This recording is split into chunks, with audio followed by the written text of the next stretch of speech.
Hello, everybody. Welcome to the RSN wrap-up show in our Centier Bank Studios. Thank you for joining us. I'm Jack Thiel. Of course, we got Mike Dewan sitting here as well. We switched spots from the host connections. King seat, man. King of the castle. Switched spots from the host connections halftime report, but wow, we have state championship matchups. We have our final scores from semi-state, and boy, did they not disappoint. Of course, we'll go over our two game nights built by Von Tobel, Maryville at Fort Wayne Snyder, and Westfield at Crown Point. We'll talk about some other semi-state games. Of course, you can just view those scores on our hometown scoreboard, courtesy of our friends from Strack and Mantilla. Big shout out to our man Skibbs, staying here all night and doing a great job on those. But let's start with those scores to get you started. We're not going to do our game nights. We'll leave those in a little bit of suspense, even though we probably assume that you know what those scores are. But going to the Class 6A semi-state, Ben Davis defeats Center Grove in overtime. So the Giants will be going to the state championship. Decatur Central defeats Bloomington South 24-12. East Central defeats New Palestine 49-0. The Northwood Panthers defeat the Leo Lions 45-33. Heritage Hills defeats Gibson Southern 23-20. The Knox Redskins fall to Indy Bishop Chatard 42-14. The Fort Wayne Bishop Lures defeat Lafayette Central Knights 28-7. The Sheridan Blackhawks fall to the Indy Lutheran Saints 56-14. And the Adams Central Flying Jets defeat North Judson 42-18. So a lot of scores there. Mike, I think the biggest one that people are keeping their eyes on, or we're keeping their eyes on, were that Ben Davis and Center Grove team. Not just because a lot of people were, in support for Crown Point and who their potential matchup would be, but to a lot of sources, including Max Preps, this was a top 25 game in the nation. It was two great teams. You had two quarterbacks are D1 commits for Center Grove, one to Duke, and your quarterback for Ben Davis is committed to Miami, Ohio. And it proved to be a top 25 or top 10 game in the nation, going all the way to overtime.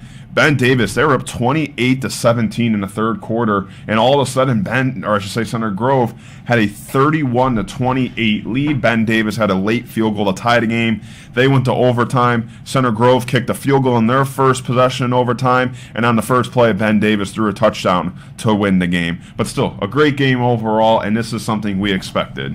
Clash of the Titans right there, 6A. Again, that was definitely a game we were eyeing. Of course, again, these are two just named programs that we're always expecting to be in the mix, of course, when it comes this part of the season. And they showed it here at Max Preps. I think they guessed right on that top 25 games. I mean, it was a fantastic game between two of the state's best programs and some of the best players. I mean, maybe in the region. Not this region, the whole Midwest, I'm saying. And absolutely. Yeah, it's what it's all about. And, I mean, that was not nearly probably the only not the only 6A overtime game at all. So I mean we had plenty of good games today, man. Yeah, we'll talk about that 6A game in a little bit. Let's go to 5A. The Maryville Pirates, unfortunately, their season has ended. They lost to Fort Wayne Snyder 28-0. And the Fort Wayne Snyder Panthers, they really did a great job on their homework. The defense was amazing for them. They really gave Dante Pope a lot of trouble at quarterback, and J.Q. Johnson and Trey Stevens really couldn't get much in the backfield.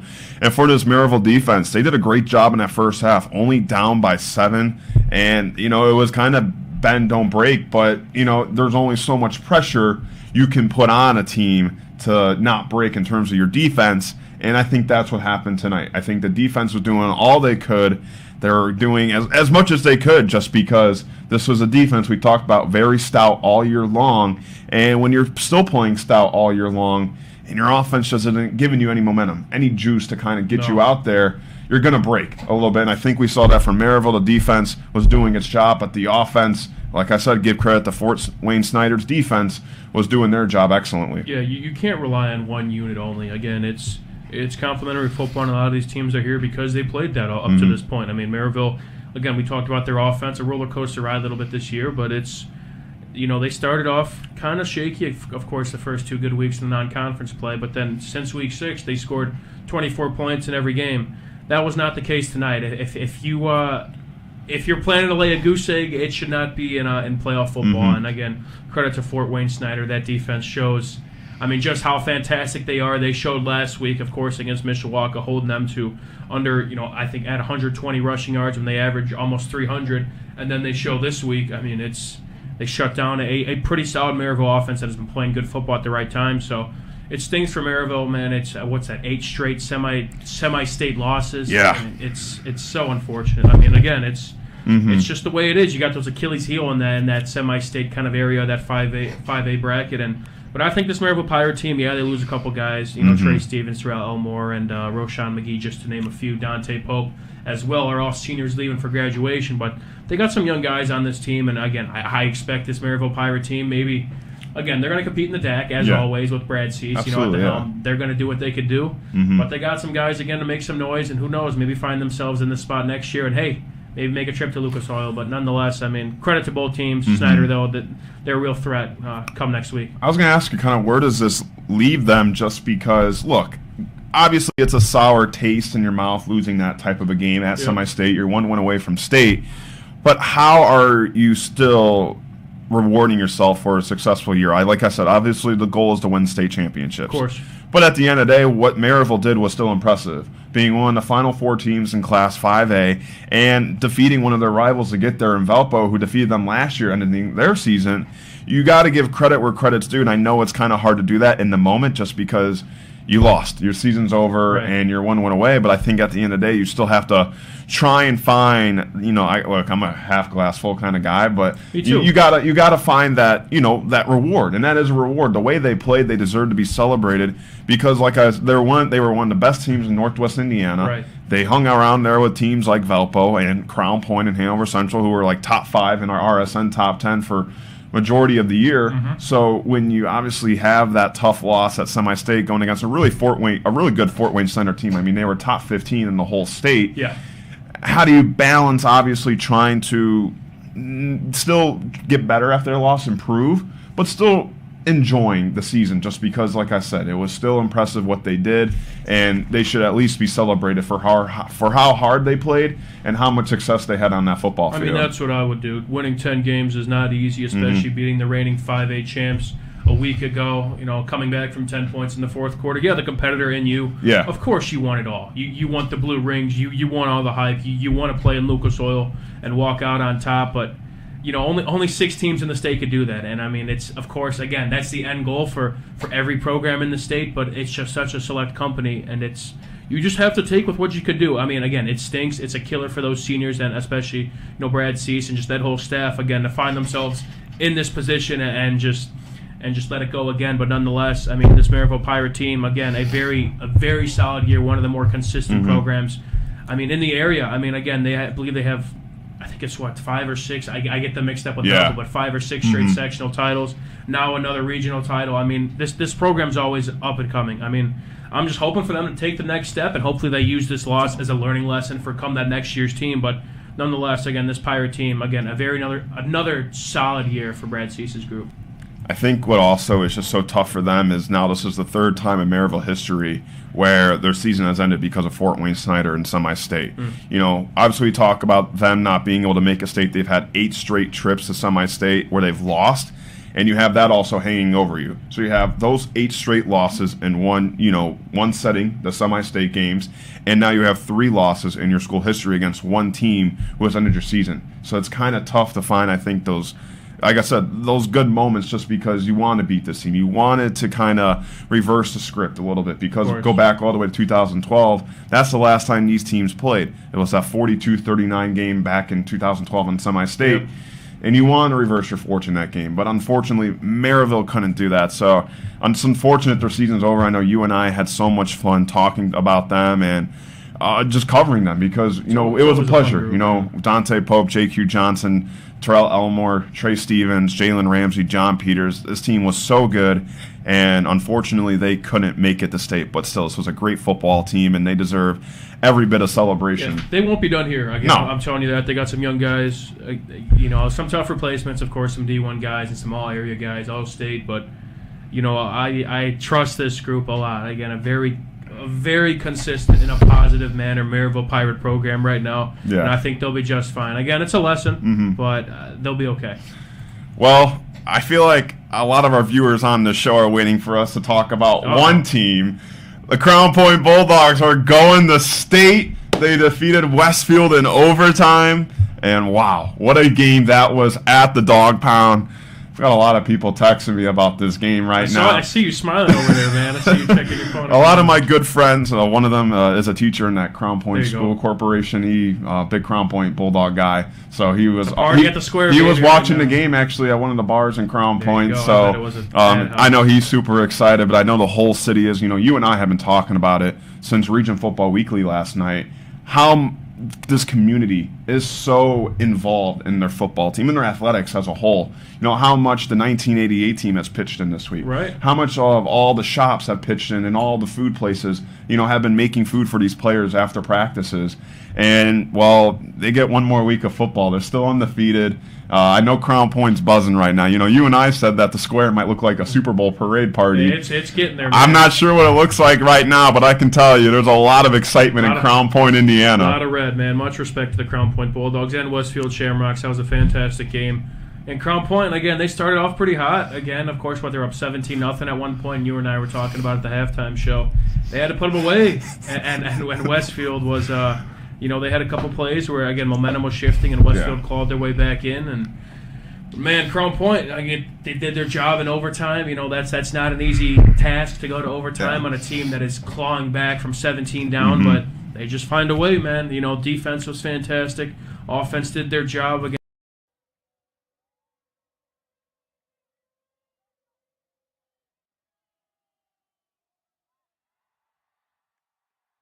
We may not have heard of some names that we typically do about the Crown Point Bulldogs, but the players you know of, they made plays always. This is a collective unit, and that's why they're 13-0 and playing for their first state title in school history. And again, going back to the community.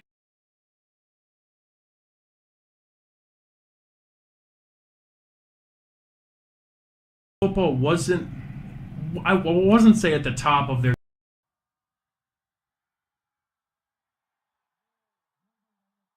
through. This is turning into a football town real quick. This is an easy team to root for, and you can see with the community. Again, I can't wait to see the square. I know Crown Point Twitter is going to be posting all about it. I know it's packed right now. I know there's a lot of barking maybe going on over there from the Bulldog faithful, and it's again, big kudos to them for sure. Yeah, we cut, who let the dogs out, and you during our Region Football Weekly. I wouldn't say all the time. You were barking, man. I got a couple in there, but yeah, they got that effect out.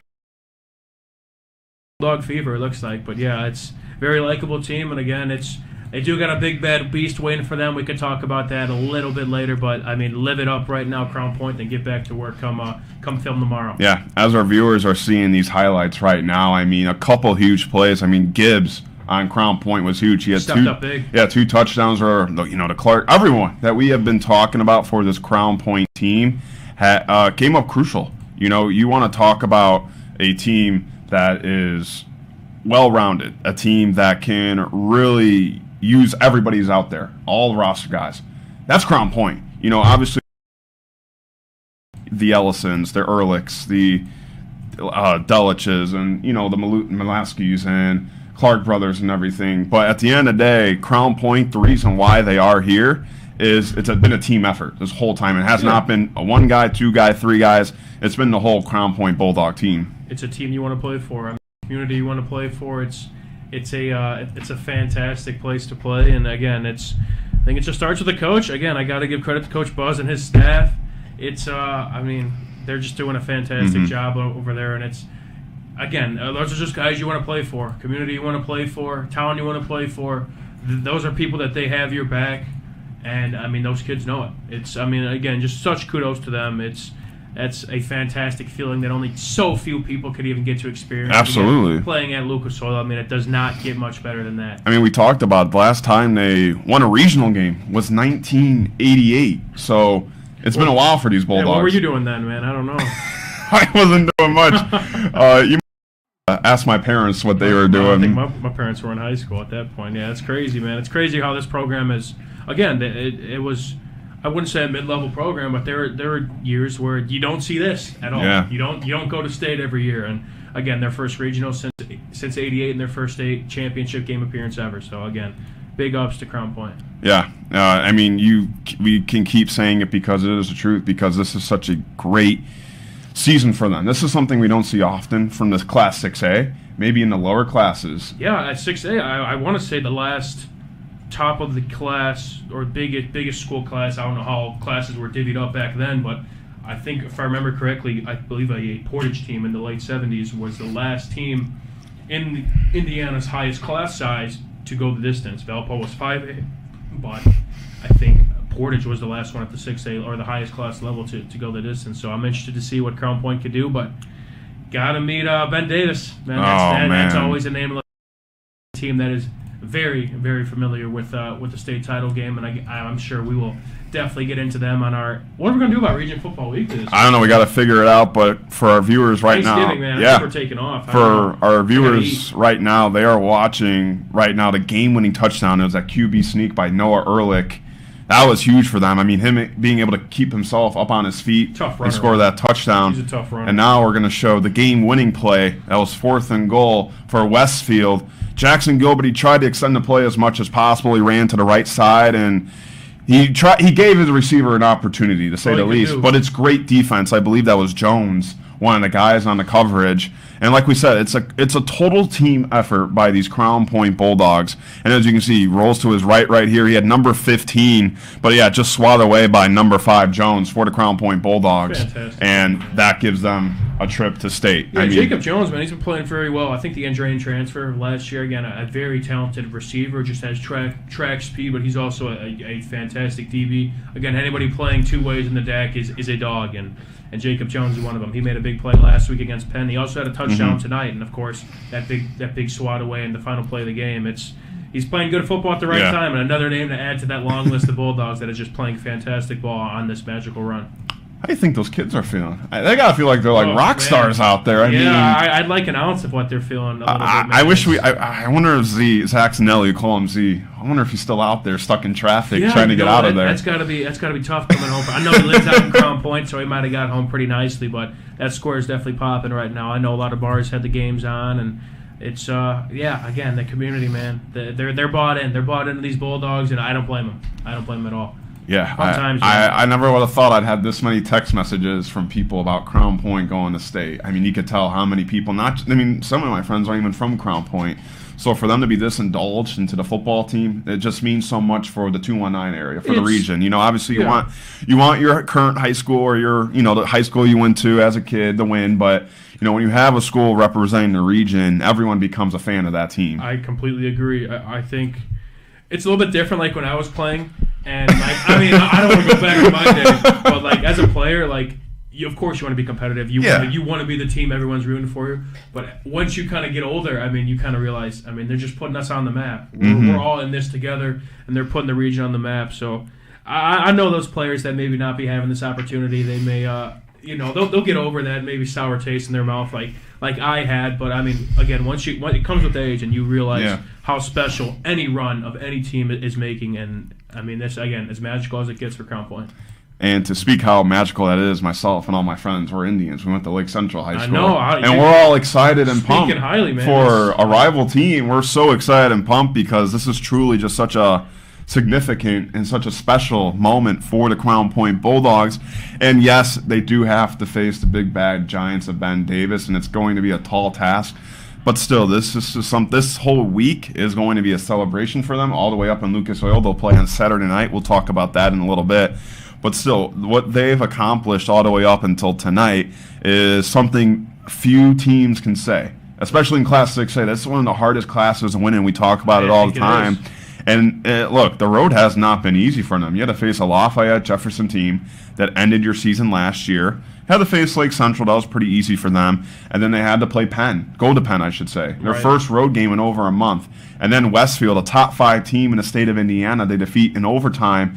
In a game that they could have easily lost because, look, they were up 17-0. And all of a sudden they're going to overtime. As a team, you could really feel deflated. You could really feel that, look, maybe it's not our night. But we've seen some teams fold. Crown Point didn't fold, The dog did not get put in the doghouse. They were out there roaming free. They were chasing bones and getting dog treats, whatever you want to call it. I like it. I'm done with my dog puns. Yeah, it's getting late, man. But still, I can only take so much. But even though you're up and you had to lead for basically the whole game, it still talks about the resiliency of of this Crown Point team because they did trail in overtime, and for them to respond on that drive, the first overtime, to score right away, that just showed you, look, this Bulldog team, they're not done. They're not going to fold away, and this is a resilient team, and no matter who they play, they're going to give themselves a chance to win.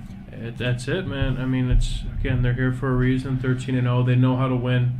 That they could win close, they could win afar, and this showed that. Again, you don't really want to put your foot off the gas when you're up 17-0. I'm sure they'll get their head on straight come next Saturday, but it's, again, this team's dangerous, and if there's a team that I think can slay the big bad Giants of Ben Davis, that was a good one. We'll have to see next Saturday. Yeah, I'm learning from you every day, man. So trying to get. I don't know. I don't know if you should learn much. Yeah, from me. I pick and choose, but yeah, man, it should be a good one next Saturday. Again, what are we gonna do next week, man? We'll figure it out. Maybe we got basketball starting next week. I know. We'll figure it out. We won't get into Hoosier hysteria yet. We still got one more weekend to go, but nonetheless, we'll figure it out. We'll definitely have coverage now at Lucas Oil Stadium. Sure. So don't worry, fans. Remember, they play on Saturday night. Crown Point will play Saturday night. I believe it's 7 Central or 6 Central. No, 6 Central, 7 Eastern. Okay. Well, let's talk about that game a little bit. Time, man. Yeah, nice. Prime time in Lucas Oil Stadium. They got more prime time games than the Indianapolis Colts this year. Talk about that. I wouldn't doubt it, man. I wouldn't doubt it. Well, let's talk about that game because it is a big game. Ben Davis is a team everybody talks about. They have a bunch of Division I commits. Their quarterback is committed to Miami. A lot of MAC guys in this game. They make their rounds up here, man. They got a couple guys up here, too, on the radar. So, but this is a Ben Davis team who has really had one of the toughest roads to state. You talk about the number 1 team, Brownsburg, they had to face off against.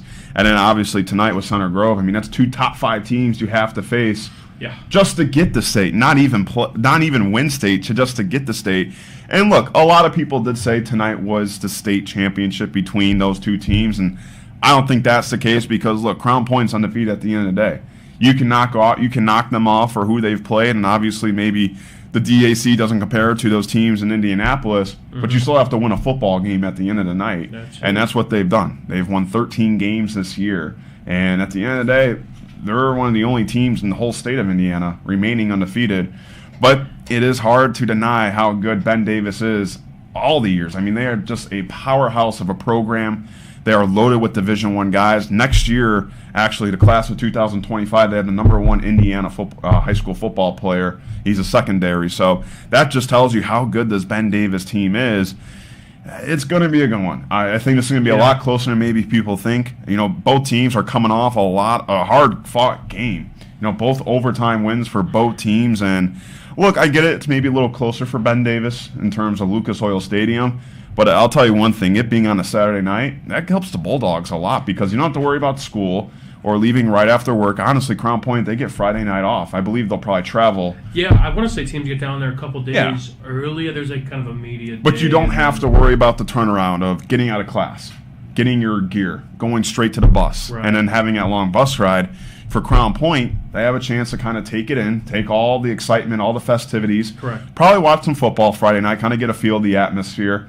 And for all the parents and fans, I mean, for them to have a Saturday night game, that gives them all the time to travel to Lucas Oil Stadium and be there. So I want to hear your thoughts on this one just because it is the big bad Giants. Ben Davis is a powerhouse, and Crown Point seems to be a powerhouse on the rise, maybe upcoming in a way. It's I think Crown Point wants to hear all of this stuff. They want to be doubted, I think. Absolutely. They haven't been doubted yet this year, and again, it's maybe not a feeling that they're familiar with being on the doubted side of things, but I think they're ready for this bulletin board material. I think a lot of people are predicting that Ben Davis could, again, do what they do and win some more hardware and fill up their trophy cases a little more, which they, again, granted, I plenty of respect for Ben Davis. All you hear about with them is winning. That's one of the main words associated with them, and just talented prospects and next-level players, but Crown Point, I mean, I know they're going to be ready. Again, it starts with the coaches. Again, Buzia, of course, and his staff. I mean, fantastic. Community's going to travel down there, although it's a lot shorter drive for Ben Davis. Crown Point, again, I know they're going to be ready, and I think this game, again, like you said, it's going to shock a lot of people. Yeah, and I just found out with it being Thanksgiving, their last day of school is Tuesday. Oh, so nice. They have that whole week off. Score. So So they have that whole. Yeah, so they don't have to really worry about that, and less homework for them, so they can focus on the football big field. Score, yeah. I didn't even think about Thanksgiving. We were talking about what to do next week, and I forgot one of the best holidays of the year. Yeah, I wonder. I bet they'll probably can't eat too much turkey or stuffing. Yeah, probably go down on a Friday if I were to guess, catch some football in the later hours of the day, and then get your mind screwed, get your head screwed on, and get ready to go. I think again it's celebratory tonight, but come tomorrow, hit the film hard and get ready for Ben Davis. And tomorrow, you want to give them the day off tomorrow? That's a tough one. I'll let them sleep in a little bit. I know. Sometimes weights runs early, and just let them sleep in. Maybe come in at 12, report at 12, watch some film, and get ready to go. But you got to hit the ground hard against Ben Davis, man. They're no joke. This is it, man. This is it. This is it, and I want to thank everybody who has tuned in, not just tonight, but throughout the year. Y'all have been huge supporters of us, and Mike and I, we cannot appreciate it, and the whole Region Sports family, especially our executive producer, Chris Ramirez. We can all not thank you enough for how much your help and your support has meant to us over the weeks. We're guys just behind microphones talking about high school football, but you guys are the true fans. You guys are the true people that make the engine going. We couldn't do it without everybody involved within Northwest Indiana area. And look, we got the Crown Point Bulldogs still alive, and you can tell from Mike and I, we've been very excited about this one. I know Crown Point, they've been number one on our RSN top 10 for the whole year. I think ever since Valpo lost to Penn. But week one, yeah. So ever since Valpo lost to Penn, that Crown Point's been our number one team, and that's for a reason, because they are going to state. We had two teams go to state last year, and then Drain and Valpo. Right. But I don't know. This Crown Point, this atmosphere, this vibe, it just feels so. It feels different. It just feels bigger. It feels exciting, and look, like I said, that square right now, I bet you it's wild right now. For sure, it's good to see. Again, this feeling may be different. Unfortunately, that is only one team, but you're kind of used to seeing Valparaiso. They've made a couple trips, maybe not. Yeah. They don't have the track record of maybe a Lowell or an Andrain in terms of state championship appearances, but Crown Point, this is their first time ever. We haven't seen this before, and I mean just that alone. That gets us hyped up. So again, we're kind of like what you were saying. Again, we thank you guys for this journey. We're not done yet. No, we're not. We're probably going to do an episode next week. Absolutely. We'll definitely do one to write out the season. We're not going to close things out. But we're not done yet. It's been a fun ride so far. We got one more to go, so let's do it, man. No, we're not done yet. How could we be? This is high school football, and we got the most exciting game of the year next week. Like I said, we'll have coverage from Lucas Oil Stadium on Saturday. Mike and I will probably do our Region Football Weekly, maybe Friday or Wednesday. Black Friday. Yeah, we do Black Friday, kind of get the excitement going. While people are in their tents waiting for the doors to open, they can watch Region Football Weekly. I'm more of a Cyber Monday guy. Oh, okay. Yeah. All right. But nonetheless, let's do it, man. Let's do it. Absolutely. Well, I want to give a big shout out to our crews for tonight's work. They've done an amazing job all year long, but especially tonight, we can't thank them enough. I want to start with our Fort Wayne Snyder and Maryville crew. Mm-hmm. Big shout out to them. You got Justin Cole, who was producing, Jay Simmons, and Leo Stodaher, and they all came to the studio after to watch the Crown Point game. It was fun hanging out with them and talking some football. And our Crown Point and Westfield game crew. A big shout out to them. Of course, we had Max Anderson on the call, Doug Nelson, Nick Russ, Zach Zanelli on the sidelines, getting all those shots you saw on our show tonight. And a big thank you to everybody in the studio. We had Daryl Skabinski, Zach Miller, our coordinating producer, and it's been a fun ride this all football season. We started in late August, and now here we are in the middle of November with Thanksgiving less than a week away. Team effort all around, man. Yeah, it's been fun, man. All these guys working here. It's so much respect for this. Again, everybody just busting their tail. It's been a fun season so far, and let's finish out strong. That's it. Yeah. Absolutely. So that's going to do it for us here on the RSN wrap-up show. But I think we'll end the show with saying one thing. How about them Bulldogs going to state 6A? They will face Ben Davis. I'm sure we'll be posting a bunch of things leading up to that matchup on Saturday night. But once again, a big congratulations to the Crown Point Bulldogs for going to the state championship. But for Mike, myself, a big thank you to our executive producer, Chris Ramirez, our operations manager, Rich Castillo, and our coordinating producer, Zach Miller. We hope you have a great and safe Friday night, and we'll see you next week for some state football action.